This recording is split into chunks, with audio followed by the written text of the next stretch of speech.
महाभारत महाकाव्य हमेशा सब लोगों को आकर्षित तो करता ही है, चाहे वो इसके बारे में जानते हैं या नहीं। महाभारत के दौरान ऐसी भी अद्भुत घटनाएं घटी थी जिन्हें जानकर आप हैरान हो जाएंगे। तो फ्रेंड्स, वीडियो को बिना स्किप किए हुए अंत तक देखना, सच में ये फैक्ट्स आपको चौंका देंगे।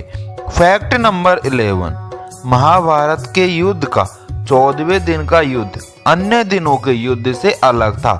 अर्जुन ने जयद्रथ वध की प्रतिज्ञा तो ली थी, युद्ध के नियम तो पहले भी तोड़े गए, लेकिन आज जयद्रथ वध के बाद भी सूरज डूबा किंतु युद्ध की समाप्ति का शंख नहीं बजा और मसाले जल उठी।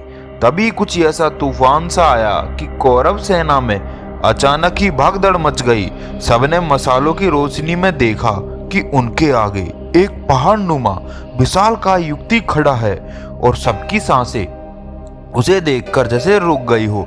वो भीम और हिडिंबा का पुत्र घटोत्कच था, जो अभी अभी युद्ध भूमि में आया था।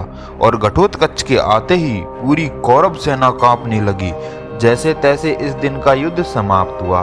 घटोत्कच जाकर के सभी पांडवों से मिलते हैं और सभी पांडव और भगवान श्री कृष्ण घटोत्कच का स्वागत करते हैं।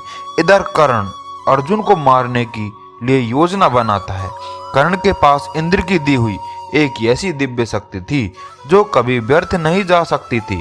कर्ण दुर्योधन और द्रोणाचार्य से कहते हैं कि घटोत्कच को मारने की तरकीब या तो तुम खुद खोजो या द्रोणाचार्य जी उपाय करें, वो शक्ति मैंने अर्जुन के लिए बचाकर रखी हुई है। अगले दिन का युद्ध प्रारंभ हुआ।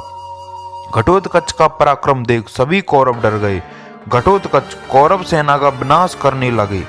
सभी कौरव डर के इधर उधर भागने लगे। घटोत्कच का दुर्योधन पर भी वार करके उसको लहूलुहान कर देता है। तब दुर्योधन कर्ण के पास जाकर कहता है, मित्र, यदि तुमने आज इंद्र की दी हुई शक्ति से इस राक्षस को नहीं मारा तो ये हमको सब मार डालेगा। हाँ, जब हम जीवित ही नहीं बचेंगे तो तुम इस शक्तिवान को बचाकर क्या करोगे? इसलिए तुम इस पापी राक्षस को मार डालो। दुर्योधन की बात मानकर कर्ण ने घटोत्कच पर शक्ति छोड़ने का निश्चय किया। कर्ण ने घटोत्कच का वध करने के लिए श्रेष्ठ एवं असह्य वैजयंती नामक शक्ति को हाथ में ले लिया और फिर इस दिव्य शक्ति को घटोत्कच पर चला दिया। वो शक्ति बड़ी जोर से जाकर घटोत्कच की छाती में लगी। घटोत्कच का शरीर काफी बड़ा था। मरते समय जब यह गिरने लगा तो अंत में उन्होंने एक बड़ा ही अच्छा काम किया। मरते मरते घटोत्कच ने अपना शरीर कौरव सेना के ऊपर गिरा दिया। जब इतना लंबा शरीर उन सैनिकों पर गिरा तो उसने शत्रुओं की एक अक्षुहिणी सेना को तुरंत नष्ट कर दिया। घटोत्कच का यह कमाल देखकर सभी हैरान थे, लेकिन कर्ण ने यह शक्ति अर्जुन का वध करने के उद्देश्य से अपने पास सुरक्षित रखी हुई थी। ऐसे में अर्जुन का संकट तो टल गया, लेकिन भीमसेन का पुत्र घटोत्कच युद्ध में वीर गति को प्राप्त हो गया। यह खबर जब पांडवों को पता चली तो उनकी दुख की सीमा न रही, लेकिन भगवान श्री कृष्ण खुश थे क्योंकि घटोत्कच का वध जरूर हुआ था, लेकिन उसने अर्जुन को मरने से बचा लिया था। फैक्ट नंबर 10, जब महाभारत का युद्ध समाप्त हुआ तो श्री कृष्ण ने अर्जुन से कहा, बधाई हो पार्थ, तुम युद्ध जीत गए हो और अब तुम इस विजय रथ से नीचे उतर जाओ। तो अर्जुन ने कृष्ण जी से कहा कि माधव, मैं इससे ही हस्तिनापुर जाना चाहता हूँ। तो श्री कृष्ण ने कहा, अब आप इस विजय रथ से नहीं जा सकते हो, हमको अब विजय रथ यहीं छोड़ना पड़ेगा। तो अर्जुन ने कहा, ऐसा क्यों भगवान? श्री कृष्ण ने कहा, तुम्हारा रथ तो पहले ही दिव्य अस्त्रों से नाश हो गया है और यह तो श्री हनुमान जी हैं जो तुम्हारे विजय रथ के रूप में शामिल हैं। बोलो जय बालाजी महाराज की जय। फैक्ट नंबर 9, महाभारत के समय जब पांडवों को अज्ञातवास मिला था तब वे यहाँ के घने जंगलों से गुजर रहे थे। उसी समय द्रौपदी को प्यास लगी, लेकिन यहाँ पानी का कोई स्रोत नहीं था। द्रौपदी व्याकुलता देख गदाधारी भीम ने क्रोध में आकर अपनी गदा से पहाड़ पर प्रहार किया। इससे यहाँ एक पानी का कुंड निर्मित हो गया। कुंड के जल से पांडवों और द्रौपदी ने अपनी प्यास बुझाई और भीम के नाम पर ही इसका नाम भीम कुंड पड़ गया। यह कुंड वर्तमान में भी स्थित है। यह छतरपुर जिले की बड़ा मल्हारा तहसील से मात्र 10 किलोमीटर की दूरी पर स्थित है। इसी को ही प्रसिद्ध तीर्थ स्थल भीम कुंड भी कहते हैं। लेकिन इस कुंड को लेकर वैज्ञानिक भी हैरान है। वैज्ञानिकों ने इस पर रिसर्च करके पता लगाने की कोशिश की कि इसका जल इतना साफ और स्वच्छ कैसे है और इसकी गहराई भी जानना चाहिए, लेकिन आज तक कोई भी इसके रहस्य को सुलझा नहीं पाया है। एक बार जब गोताखोर इसके अंदर गए थे तो उन्होंने बताया था कि अंदर दो कुएं जैसे बड़े छिद्र हैं, एक से पानी आता है तो दूसरे से वापस जाता है और उसकी स्पीड भी बहुत तेज है और जो लोग इसमें डूबे हैं उनकी लाश तक नहीं मिलती, ना ही लाश ऊपर तैरती है। आखिर क्या रहस्य इसका आज तक कोई पता नहीं कर पाया है। फैक्ट नंबर 8, महाभारत में भीष्म पितामह महत्वपूर्ण पात्रों में से एक थे। वे आजीवन ब्रह्मचारी रहे और हस्तिनापुर की सेवा में लगे रहे। उनके पिता राजा शांतनु थे। भीष्म के जन्म से जुड़ी कथा बहुत ही खास है। महाभारत के अनुसार राजा शांतनु को देव नदी गंगा से प्रेम हो गया था। राजा ने गंगा नदी से विवाह करने की इच्छा बताई। इसके बाद गंगा ने राजा शांतनु के सामने शर्त रख दी कि मुझे मेरी इच्छा के अनुसार काम करने की पूरी स्वतंत्रता चाहिए। जिस दिन आप मुझे किसी बात के लिए रोकेंगे मैं आपको छोड़कर चली जाऊंगी। शांतनु ने गंगा की यह शर्त मान ली।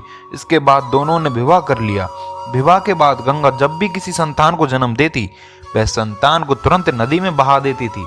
शांतनु उन्हें रोक नहीं पाते क्योंकि वे अपने वचन में बंधे हुए थे और गंगा को खोने से डरते थे। इसी तरह गंगा ने 6 संतानें नदी में बहा दी।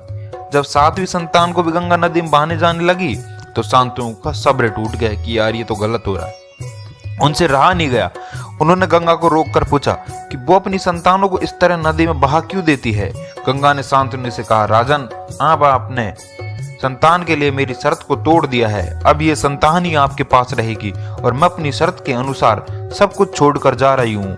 शांतनु ने अपनी संतान को तो बचा लिया लेकिन उसे अच्छी शिक्षा के लिए कुछ सालों के लिए गंगा के साथ ही छोड़ दिया। उस पुत्र का नाम देवव्रत रखा गया था। गंगा ने अपने पुत्र देवव्रत का पालन किया और कुछ वर्षों के बाद गंगा उसे लौटाने शांतनु के पास आई। देवव्रत अब एक महान योद्धा और धर्मज्ञ बन चुका था। पुत्र के लिए शांतनु ने गंगा जैसी देवी का त्याग स्वीकार किया। उसी पुत्र को शिक्षा के लिए कई साल अपने से दूर भी रखा। इसी देवव्रत ने शांतनु का विवाह सत्यवती से कराने के लिए आजीवन अविवाहित रहने की भीषण प्रतिज्ञा ली, जिसके बाद इसका नाम भीष्म पड़ा। भीष्म ने अंतिम समय तक अपने पिता के वंश की रक्षा की थी।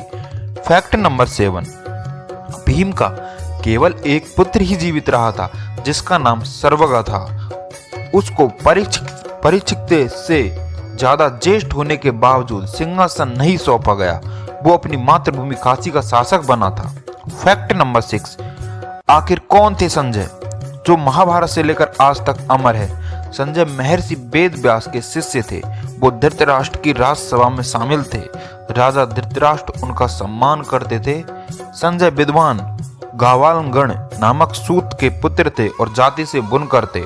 संजय को धृतराष्ट्र ने महाभारत युद्ध से ठीक पहले पांडवों के पास बातचीत करने के लिए भेजा था।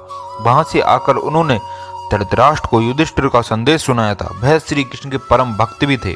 बेशक वो धृतराष्ट्र के महामंत्री थे, इसके बाद भी पांडवों के प्रति सहानुभूति रखते थे। फैक्ट नंबर 5, कृष्ण के बैकुंठ जाने के बाद अर्जुन कृष्ण की पत्नियों का साधारण लुटेरे से भी नहीं बचा सका। इस दौरान उनका धनुष काफी भारी हो गया था और वो सारे मंत्र भूल गए थे। इस तरह कृष्ण की 8 पत्नियों ने तो आत्महत्या कर ली और बाकी लुटेरे द्वारा अगवा कर ली गई थी। फैक्ट नंबर 4, राजा जरासंध ने जब अपने मन में युद्ध का निश्चय कर लिया था, यह देख बोलने में कुशल यदुनंदन भगवान श्री कृष्ण ने उनसे कहा। श्री कृष्ण ने पूछा, राजन, हम तीनों में से किस एक युक्ति के साथ युद्ध करने के लिए तुम्हारे मन में उत्साह हो रहा है? तो जरासंध ने कहा कि मैं भीमसेन के साथ युद्ध करना स्वीकार करेगा और दोनों का जमकर युद्ध हुआ और जरासंध में भीम का मल्ल युद्ध 14 दिन तक चला था। फैक्ट नंबर 3, महाभारत के समय एक अक्षौहिणी सेना में 21,870 रथ, 21,870 हाथी, 1,09,350 पैदल सैनिक, 65,610 घोड़े अर्थात 2,18,700, यह सभी एक अक्षौहिणी सेना में होते हैं। संपूर्ण 18 अक्षौहिणी सेना की संख्या जोड़े तो लगभग अनुमानित 19,68,300 सैनिकों की संख्या होती है। फैक्ट नंबर 2, महाभारत के अनुसार इस युद्ध में भारत के प्राय सभी जनपदों सहित कुछ विदेशी राज्यों ने भी भाग लिया था। माना जाता है कि महाभारत युद्ध में एकमात्र जीवित बचा कौरव युयुत्सु था और 24,165 कौरव सैनिक लापता हो गए थे, जबकि महाभारत के युद्ध के पश्चात कौरवों की तरफ से 3 और पांडवों की तरफ से 15 यानी कुल 18 योद्धा ही जीवित बचे थे। फैक्ट नंबर 1, क्या आप जानते हैं कि महाभारत का पहला एपिसोड 32 साल पहले यानी 2 अक्टूबर 1988 को दूरदर्शन पर प्रसारित किया गया था। इसके कुल 94 एपिसोड प्रसारित किए गए थे। 10 में से 8.9 की IMDb रेटिंग के साथ महाभारत को भारत में सबसे फेमस टीवी सीरियल में से एक माना जाता है। टीवी सीरीज बनाने की कुल लागत 9 करोड़ रुपए थी। यह शो बेहद व्यास द्वारा लिखित पुस्तक पर आधारित था, जिसे भारत में पवित्र पुस्तकों में से एक माना जाता है। टीवी धारावाहिक रवि चोपड़ा द्वारा निर्देशित और BR चोपड़ा द्वारा निर्मित था। महाभारत टीवी सीरियल के लिए शोध करने वाले सतीश भटनागर थे और उनकी टीम ने महाभारत पर विभिन्न भाषाओं में उपलब्ध सभी पुस्तकों का अध्ययन किया। तो आज के लिए इतना ही फ्रेंड्स, फिर मिलते हैं एक नई वीडियो में। तो दोस्तों, आप भी श्री कृष्ण के सच्चे भक्त हो तो प्लीज वीडियो को लाइक, शेयर और कमेंट जरूर करना। और दोस्तों प्लीज यार चैनल को सब्सक्राइब जरूर कर लेना। जय श्री कृष्ण।